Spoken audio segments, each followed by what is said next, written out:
Institute, a clean energy think tank here in the United States, in Colorado. For about 35 years, we've been leading the thinking on the transition to a renewable and efficient energy future. Some of you may know our founding father, Amory Lovins. He is a remarkable human being. He went to Oxford with Bill Clinton. He is truly an amazing genius. 40 years ago, he already wrote a vision of an energy system as we are now trying to roll it out. But Amory didn't get everything right. For the recent 10, 15 years, he was thinking about how do we make this transition to a new mobility, how do we make that much more efficient? And Amory was not convinced that electric vehicles were going to do the trick, so he talked about carbon fiber as a way to make cars much lighter, and light cars would then be more efficient. So this idea got about 100% adoption in one market segment, Formula One. But beyond that, it didn't go very far. And then a revolution started. A revolution started right in this neighborhood. A revolution to a new way of thinking about mobility that is much more encompassing than making cars efficient, and even much more encompassing than making cars more electric. In our view, we are going from pigs to seals, from varkens to zeehonden. A pig is a personal, internal combustion, gasoline engine, car. And a seal is a smart, electrified, autonomous, lightweight service vehicle. And that's the future that I'd like to tell you a little bit about. When we started to work in this new arena, we identified a number of real stumbling blocks that were going to create massive constraints in mobility, not so much in our parts of the world, but particularly in countries like India and China, where the big aspiration is to own your car, but that car potentially reflects carbon footprint, and potentially reflects urban congestion, and potentially reflects pollution in a way that we cannot sustain as humanity. If you look at the underlying issues, we buy a car just in case, right? Let's be honest, you drive in the morning from Zoetermeer to Den Haag and you park your car and you've used it for probably about 5% of the day, and the rest of the time it's just standing there just in case you need to go somewhere. It's a very inefficient way of using capital assets. It's also a very expensive way of capital assets. Which other big capital asset do you own that you only use 5% of the time? But it is also a polluting asset, an asset that is causing massive issues, and whereas we get very excited about the progress that we are making in decarbonizing our electricity system, until recently we really thought it was hard to imagine how we could decarbonize our transportation system. And then finally, if you think about it, we somehow accept that cars are also bloody dangerous. In fact, in the United States, 33,000 people die from car accidents every year. Can you imagine if we had 33,000 deaths from aviation accidents? It would be totally unacceptable. Just imagine that we had train accidents to the tune of 33,000. But somehow or other, in the car space, we've gotten used to the idea that we can kill each other with it. So let's go to a completely different philosophy about our mobility system. Let's go to a mobility system that is shared, that is autonomous, and that is electric. Now, when we started to talk and think about this about 5 years ago, people said, well, that's too early. No, that ain't going to happen. But there were some persistent researchers on our team who said, no, look, the pace at which this change is happening, the pace of this paradigm shift is much faster than people can imagine. What we're in fact seeing coming together is the information technology revolution, a massive transformation of the energy system, and an acceleration of the transition in the automotive sector. And what is happening here in Silicon Valley is that all these three transitions are coming together. I don't know whether there's anybody in the audience from Tesla. and I don't know whether you guys are going to visit Tesla, but that's the vision of Elon Musk, right? He has come to realize that if you bring together the bytes, the meters or the miles, and the watts, then you can transform 3 parts of the economy in a transformational manner. And this transformation is now moving at a pace that almost nobody could imagine 5 years ago, and that is incredibly hard to keep up with. Why is it moving so fast? Why have we been talking about changing our energy system for so long, and we've not made as much progress as we should have? Some haven't always made as much progress as we should have in the Netherlands. And this seems to be going so much faster. What's helping this transition? I think the first thing that is helping this transition is this is the place in the world where that transition is taking place. This is happening in Silicon Valley, and therefore at the pace of Silicon Valley. Not the pace of Stuttgart, not the pace of Detroit, but the pace of Silicon Valley. A small anecdote. Those of you who've been at the headquarters of Shell know that at the top of the stairs there's a little sign that says, please hold the handrail and walk slowly. That's good for safety, I agree. But when you meet Lyndon Rive or Elon Musk in their office here, they are constantly on the go. And if you overrun your meeting, I recently had a meeting with Lyndon and it ran late, he was running through the building at full speed. It is symbolic for the mindset in this part of the world that everything has to happen at lightning speed. The next thing is that in the automotive transition, the incumbents have moved over. In the energy transition, bringing the incumbents along to a new reality is much harder. Look at the discussions just this week at the general meeting of Shell, where helping Shell to imagine that they have to be part of that transition is really hard. But for the car companies, the competitive race has started. And you look at not just the valuation of Tesla, but the product lines of the incumbents to see at which pace that transition is now happening. Every one of the big automotive companies has electric or plug-in electric vehicles in their pipeline, and where we have probably 20 electric cars in the total assortment of all the car companies right now, it will be 200 just 3 years from now. Also, realistically, we don't have the forces that are trying to hold us back in the same way. Staatssecretaris has already referred to it. Unfortunately, at the moment, we have a government in Washington that is more beholden to fossil fuel interests than anything else, and as a result, they are pushing back the energy transition. But when you look at the automotive and mobility transformation, that counterforce is not there. And then the third reason, it is simply a better consumer experience. If you go and drive a Tesla, it's easy to do here. If you go and drive a Tesla, it is a wow experience. When I became passionate about climate change, I had to sell my BMW, I'm a car lover, and go drive a Prius. To be honest, it was never that much fun. But driving a Tesla is an amazing experience. It is safer, it is faster, it is cheaper, and over the course of time, that consumer behavior will start shifting the industry more dramatic than anything. And finally, it's global. It's more global than we have seen as the energy transition.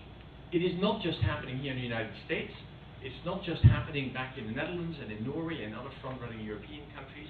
But let me talk to you about the 3 places where we work on this energy transition. Let me start here in the United States. We work for the city of Austin, one of the up-and-coming cities in Texas, very fast growth, but it is a typical American city with a lot of urban sprawl, and it is totally congested. So the mayor of Austin, Steve Adler, came to us and said, can you help us imagine the mobility revolution in Austin? And we're working on 5 things with them.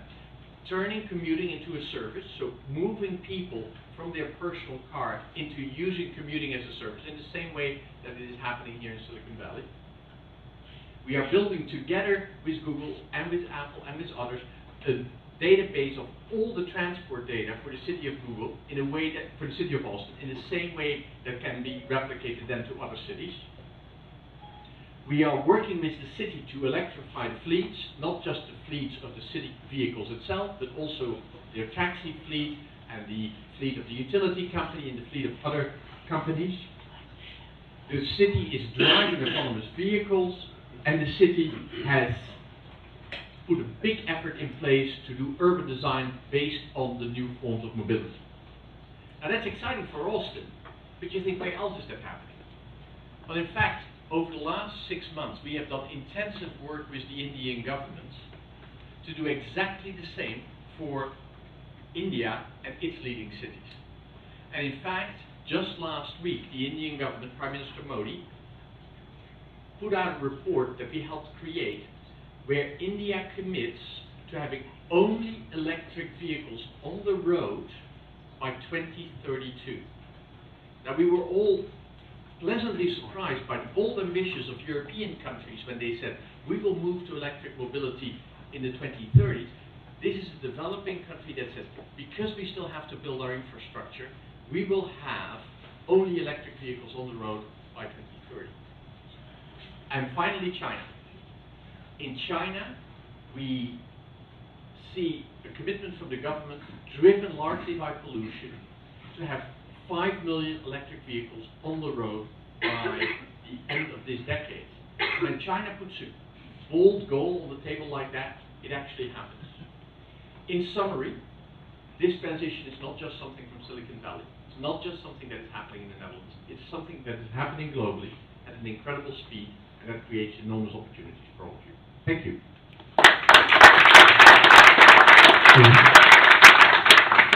Okay. Thank you, Jules. Now let's go to our next segment. And here I would like to introduce my panel. I will let you guys take a very short moment to introduce yourself and tell them about your. Good afternoon. Hope everyone can hear me in the back.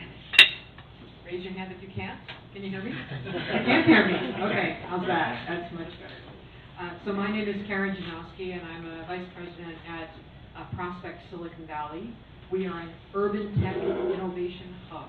Now, let me parse that for you so you know what I'm talking about. Urban tech. When we talk about urban tech, we talk about 3 particular sectors. We're talking about advanced mobility, a lot of the things we just heard about. We're also talking about energy, and we're talking about the built environment. So those are 3 sectors that we're working in order to make cities smarter and more sustainable. Some of the things the minister was talking about. What does it mean to be an innovation hub? We're working with 3 particular key stakeholder groups. Those include startups, of course startups, because they're innovators. But there are also innovators in the corporate strategic sector and, believe it or not, also in the public sector. So we work with all 3 of those groups to accelerate the adoption of these new technologies in those 3 particular industry areas that I mentioned. We provide commercialization support for the startup companies. That includes things like customer discovery, pilots, demonstrations, access to funding, access to the overall network. For the corporate strategic partners, we do things like technology scouting, helping them find new opportunities for technology licensing, for co-development, and lots of other things that we do with them, including helping them get together with public-private partnerships. In the public sector, we've worked on a number of projects, some of them similar to what you've heard about already.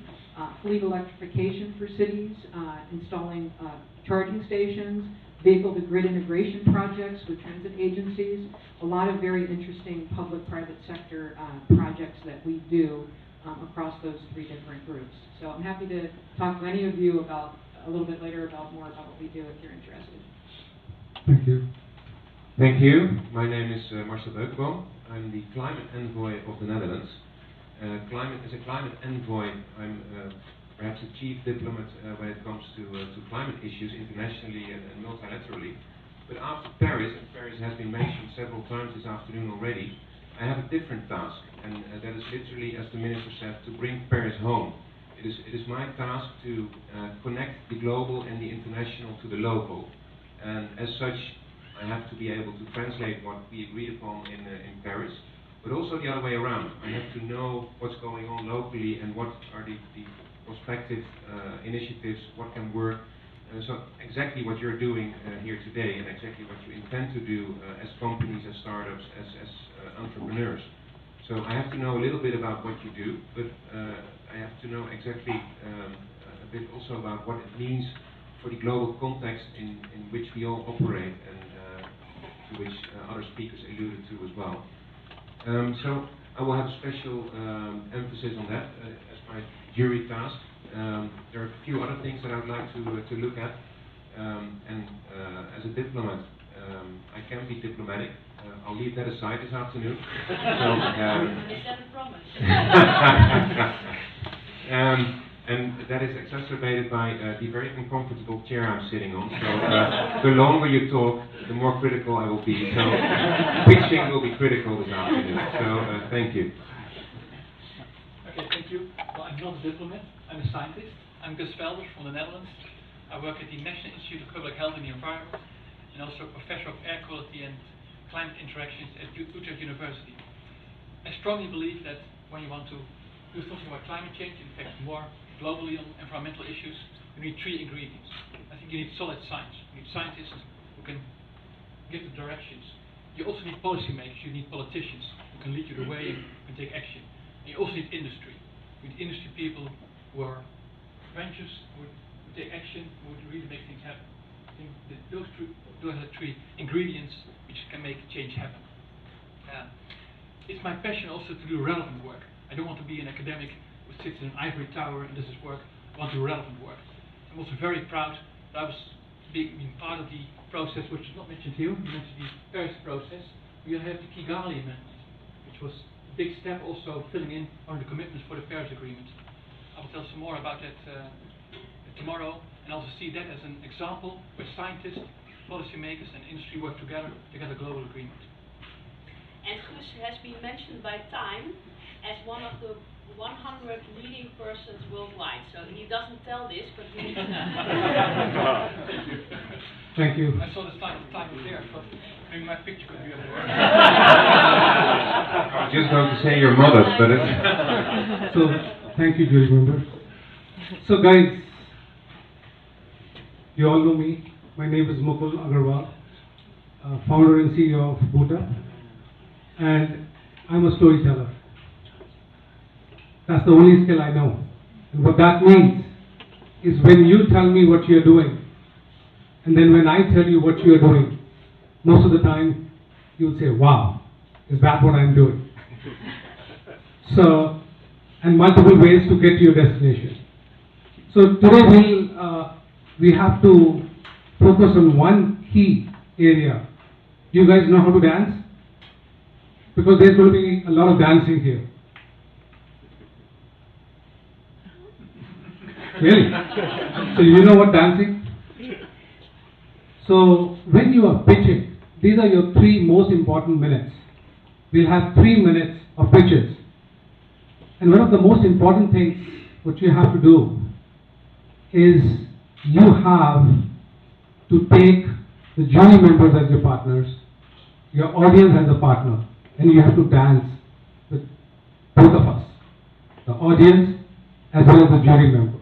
You have to take us along with you. Do you understand that?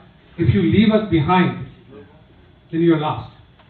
Because if we don't understand what you're saying, then you're lost. So let's focus on giving a great dance over here today. On that front, I would like to invite our first pitch. And do we know who that is?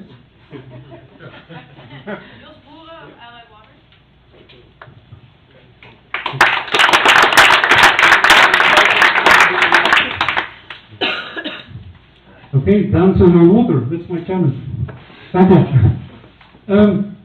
Yeah, whether we talk about climate change or circular economy, water is a key issue.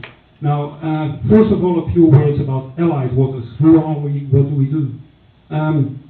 Established 3 years back, yet a small company. But from the beginning, we chose driving the circular economy as our central motto. So, okay, thank you. We're in research and innovation and consultancy. And we do that, it's established on the initiative of Research Center, KWR, We're working with research centers, including Deltares, VNO, KWR, obviously, and commercial companies. So we are, in fact, bridging science to business. That's the ambition. Now, a couple of examples of topics we are covering. New concepts, varying from upcycling residuals, protein production from waste materials, hydrogen production, and in blue, water scarcity issues. And I'll focus on those. Tomorrow during a next session, I'll explain also about the other topics. Now it's about scarcity of water, which is a kind of delicate because the Dutch are known for coping with flooding issues. There we have a big track record. Now we focus on coping with scarcity of water. One example, which we do in conjunction with Arcadis, a large engineering company, also active in the US and having an affiliation here in California. Harvesting water, in fact, a simple idea, harvesting the excess rainwater, store it in the underground, even in a brackish aquifer, and then recover the water when needed. This includes a lot of know-how on hydrological engineering, well technology, ICT, sensor technology. It brings a lot definitely in areas which are scarce in water. Another one is on wastewater. The conventional way of treating sewage water is treating the full flow and then discharge it once it is at the right quality level. We do it differently. A key technology is here, concentrating the flow, and 80% of the water on top is a kind of demineralized water, a very high quality, which can be reused directly. The concentrate is further treated, and water technologists know that the more concentrated, the better it is possible to recover compounds.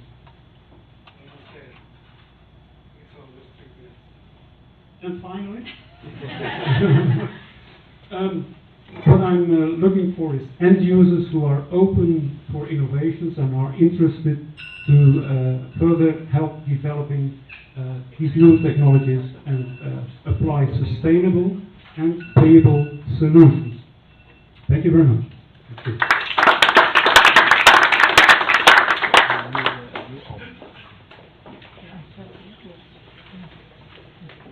So, guys, I would like to just reiterate that when you have only 3 minutes for your question or for your pitch, please try to focus on the problem, right? Instead of going deeper into the technology, because there's hardly any time, right? As far as, does any of the jury members have any questions? I don't really understand what your business is. How do you make money and who do you sell to? Okay, we work with commercial companies who get contracts from end users, and jointly we work and we get paid by them. The business model, by the way, is that the revenues we've got are used obviously to cover our own costs. What remains is reinvested in research. That's the business model. Just one small question from me as well. You're pitching to an American audience, or although there are many Dutch here, can you say something about the potential for transatlantic cooperation? Yeah, sure. Definitely in this area, there is a world map of water scarce areas, defined as the areas where we overexploit the freshwater reserves right now. California is unfortunately in this map, and that's why I chose this topic, water scarcity, to bring here. Thank you.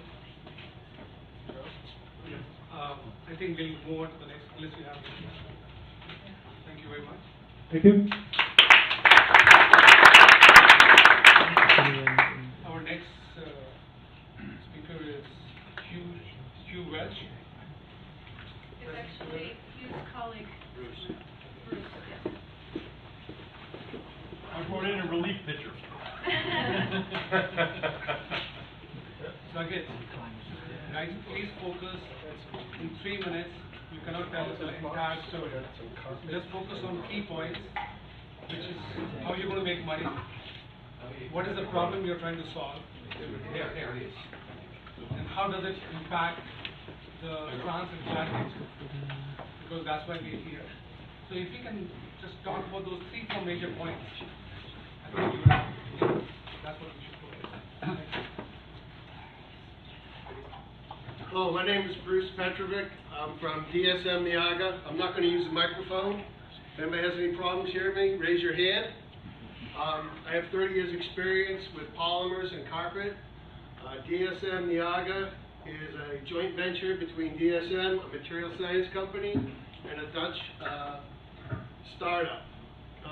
The problem, in California today, we sell 100 million yards of this stuff, carpeting. We only recycle 6%. 94 million yards goes into a landfill. The landfills are filling up. So much so, excuse me, the state of California has mandated by this year 20% of carpet is to be recycled. This year, the carpet industry will only recycle 6 million, woefully short. The solution we propose is Niaga technology. The problem with carpet today is it's made with a multiple amounts of materials, different polymers, adhesives, calcium carbonate. When it comes to recycling, the stuff is held together, the stuff is put together so well, it can't be disassembled. No pure streams, no recycling. The solution, Niaga carpet. This carpet here is 100% polyester. This carpet is able to be brought back, ground up into fiber. The fibers can be melted into what we call black pearls, and the black pearls are then extruded and made right back into carpet. So earlier today, Mark talked about fiber separation and technology to separate fibers. With Niaga carpet, completely unnecessary. Bring this back, grind it up, remelt it, make new carpet.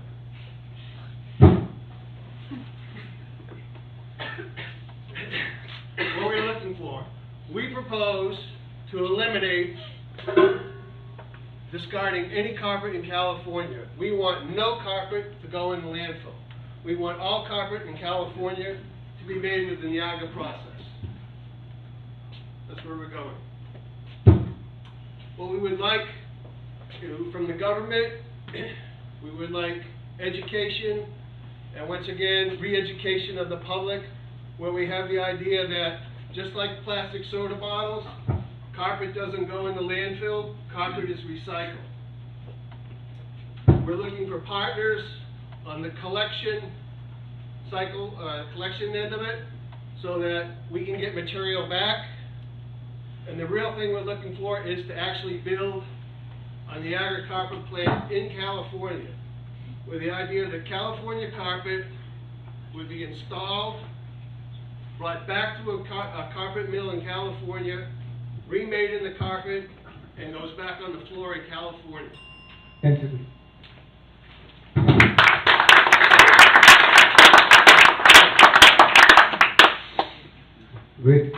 Great pitch. You covered all the essential points.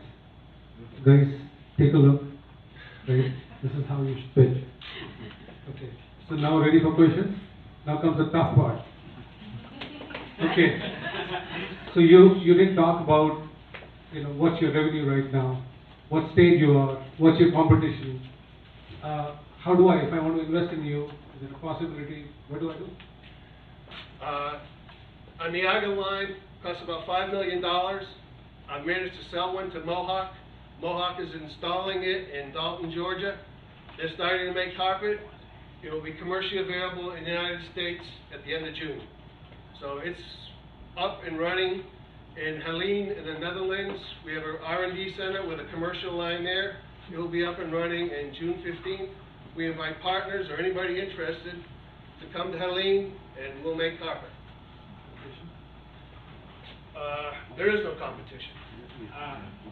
Whenever someone says there is no competition, The competition is the current industry greenwashing. The powers that be, the Mohawks, the Shahs of the world, have convinced the world that carpet today, as we know it, is a green product, and it's a lie.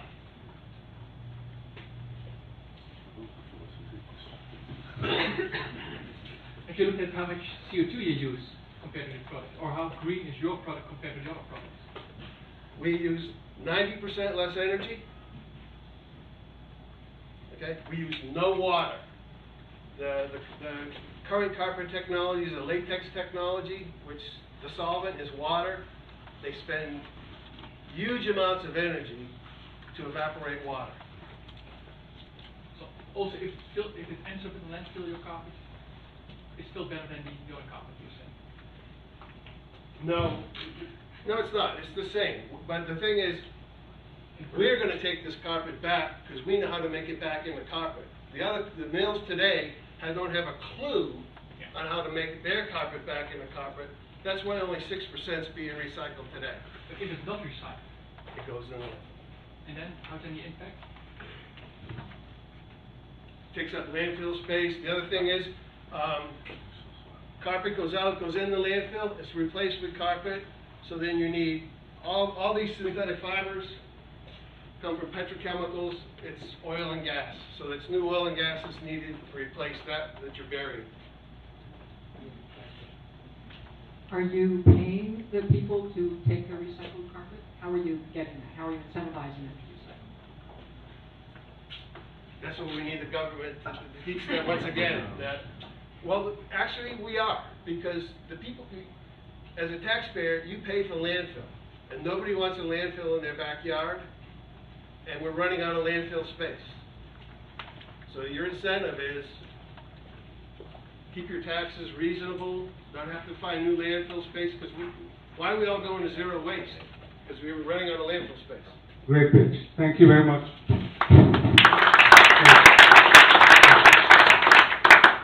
Okay, so now we have roof catalyst, Leo Van.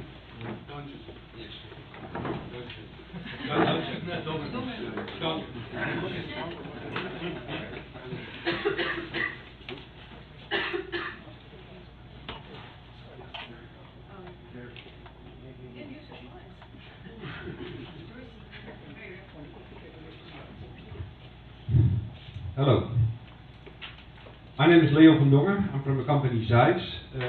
I'm the CEO, the Circular Economy Officer. Our goal is to bring the tire recycling in a new, let's say, in 2.0. That is, we have a waste tire. At the moment, a waste tire, 9 of 10 times, it will come as an infill in artificial turf. We created we want to create a closed loop innovation from a waste tire to turf, and if we granule the turf afterwards, we have upcycled rubber granule. Nowadays we have made a new circular solution for these granules, and that's a green roof solution. I will tell later. That means if we have the waste tire for 5 years on the car, 10 years on the artificial turf field, and 85 years to 100 years on the green roofs, we can have our rubber for at least 100 years. That is our closed loop system. How do we want to do this closed loop system?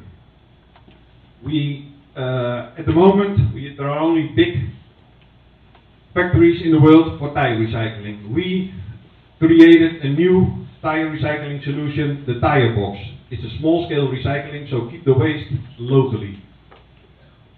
We also have the solution, and today building the turf box. That's for the recycling of the artificial turf. And we have created a roof cat box to manufacture the roof catalyst. So we have to go to the green roof product. How green are green roofs? Two professors of the University of British Columbia, they measured the CO2 pollution for an existing green roof drainage layer. This layer is made out of recycled plastic nowadays.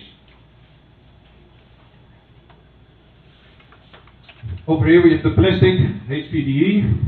This pollution for this green roofs, this is in Chicago.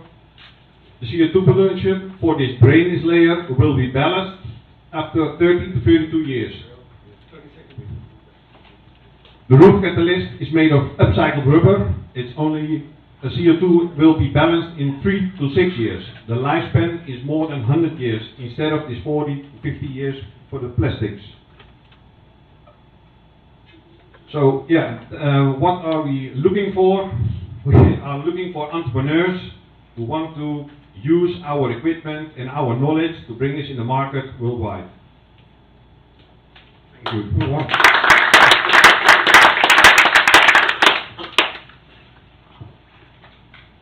So, tell me what you didn't tell. What did you not tell in these 3 minutes? All the technical details. I thought you went too much into the details. Okay. If you look at it, just for everyone, I'm saying this. So, with one slide, it's very understandable what they're trying to do. They're trying to take tires and use that as a roof. So we understand what the problem is. We understand what the solution is.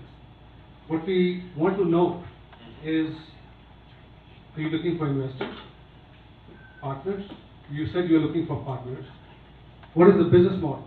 You didn't mention anything about the business model. You didn't mention anything about the cost. That if you go for a current roof, it costs X. If you go for our roof, it costs Y. And it could be better. So some of those things, I can tell you, will convert you much better. What I try to explain is the positive issue of the recycled rubber. So not really go into detail what is the business plan or what is it. The business is there. The green roof market is there. Only so we need green materials to produce it. So you're not looking for... Sure, we are looking for entrepreneurs or a community that we can set up these businesses, and we have the equipment to do it and the knowledge to do it. We want to share it. So SAIS is also a consultancy firm to share this knowledge. Okay. Anyone? Also a question, if you talk about the circular economy, if you put that into practice in this particular product, I start with rubber, get it into tires get into your product, and I heard you say that will at least prolong the lifespan with 100 years. But will it ever get back into tires, or is it a loop down? At the moment, nobody can use rubber in a new tire, unless you make carbon black, for example. So, and that is possible. That is also one of the benefits of this rubber, if you use it in these products. If the tire, artificial infill, roof catalyst, and still the rubber is the rubber. 100 kilogram is 100 kilogram is 100 kilogram is 100 kilogram. All the ingredients are in there after 125 years. 150 years. Thank you. So this isn't as much a question as an observation. It seems like you have a small business in a box, essentially. Yes, you yes, could yes. say, I want to find a whole bunch of small business owners who want to start a business on green roofs using recycled tires. Yes. Here's how much they pay to get my technology. Here's how much it costs to get started. And here's what they could expect in terms of revenue. Yes. It's proven concept. So for sure you make money. So, thank you very much. Okay. Yes.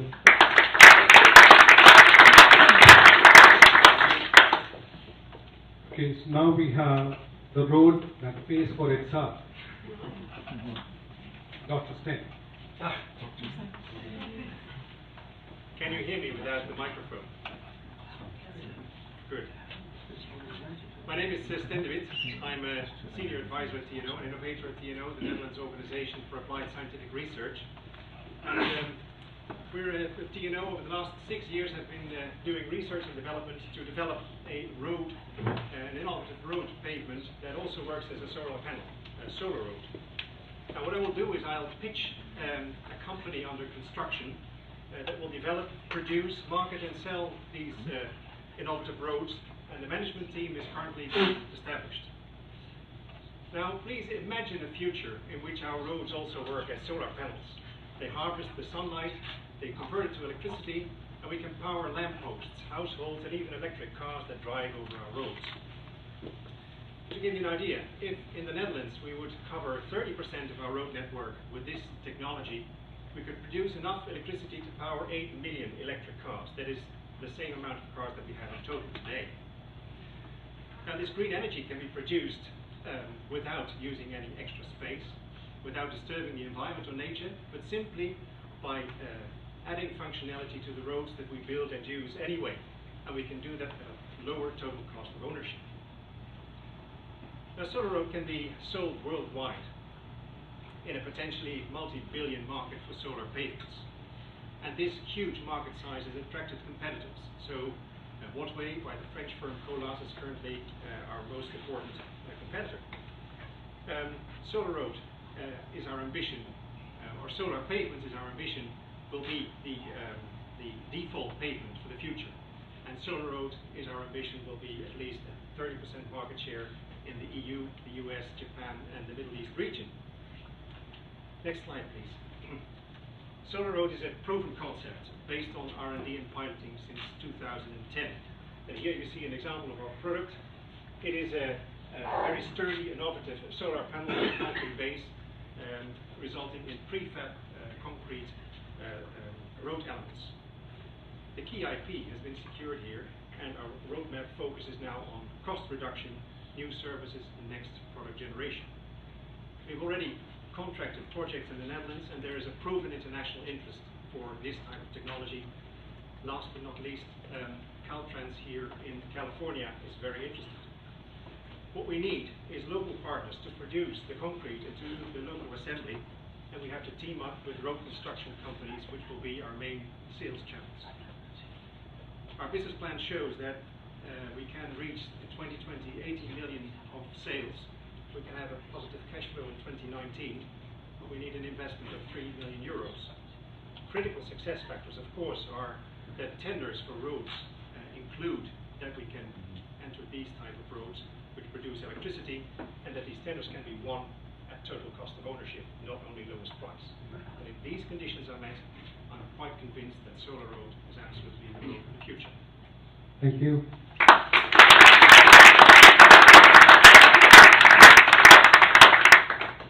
Has this been piloted anywhere?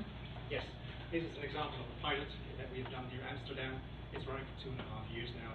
We've added recent developments, which we're also testing there, so it's really proven to work quite well. So what can you say about durability and cost?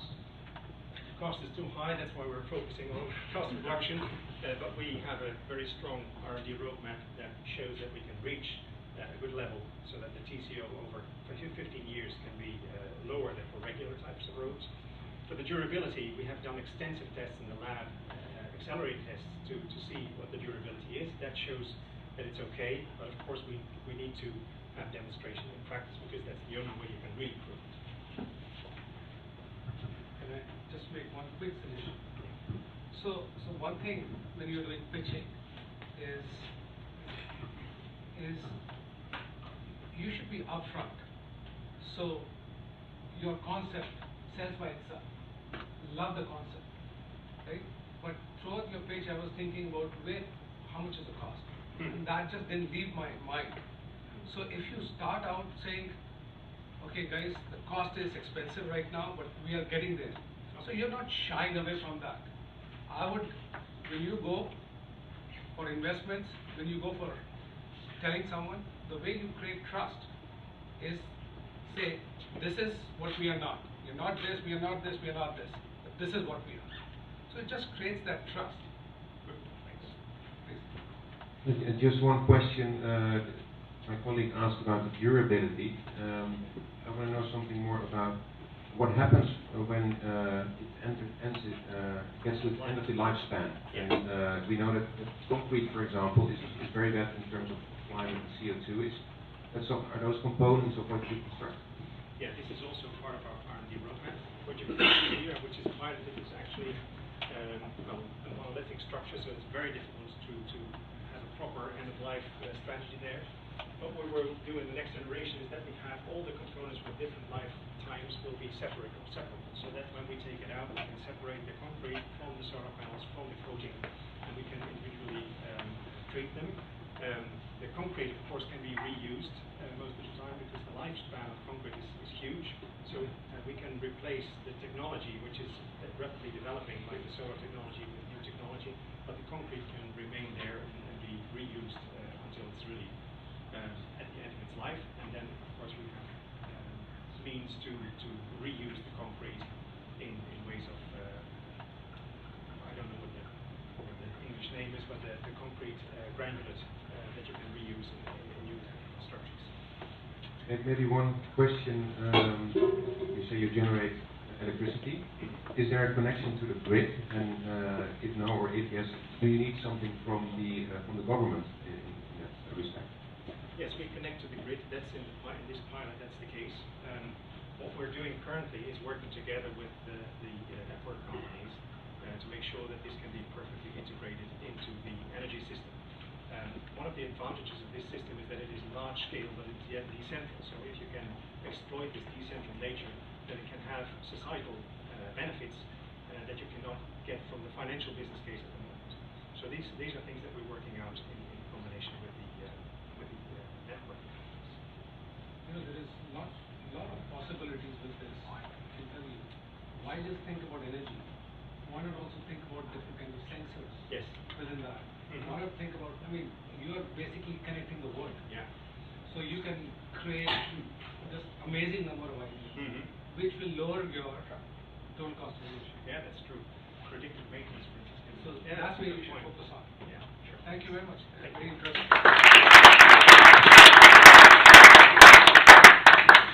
Okay, so now we have Peter Hoff, CEO of Royces.